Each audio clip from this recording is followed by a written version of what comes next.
if you're not at 3 million a year yet, 4 hours a day is what it takes in advertising. This is bullshit. The math does not add up in reality. Unless you already have a company with employees, or you're a single person with no family and the financial means to be able to stay afloat while you're trying to build your business. So let's do the math. There are 24 hours in a day, and you spend 4 hours of that day on advertising. That leaves 20.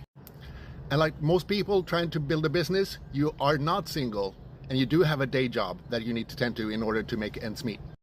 So your day job takes up 8 hours a day, and that leaves us with 12 left. We all need to sleep, and it's universally accepted that 7 hours a night is what's needed. So that means that we have 5 hours left. We need to eat. We need 3 meals a day. And with a family, I would say on the low estimate, that would be 1 hour a day to prepare, eat, take care of dishes, and so on. So that leaves us with 4 hours left. We need healthy bodies in order to be able to have the energy to cope with all of this stuff. So we need to take care of our bodies, both with exercise and hygiene. And on average, let's say that takes an hour a day. And with that, I include the commute to the gym and all that stuff, and working out or going for a half-hour walk or something like that. All right. So that means that we have 3 hours left.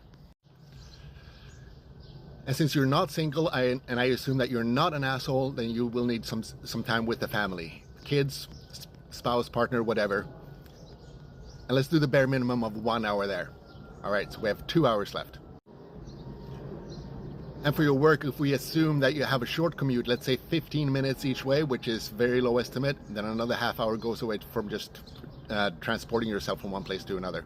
So that leaves 1.5 hours.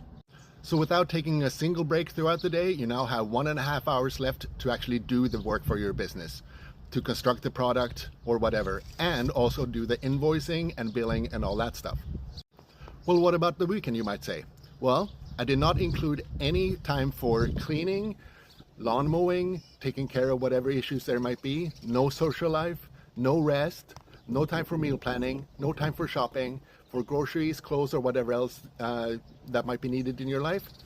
And that's what the weekend would be for, right?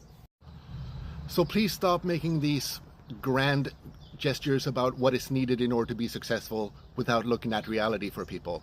Don't come out with unrealistic advice that just make us feel inadequate. That will make us give up more than anything.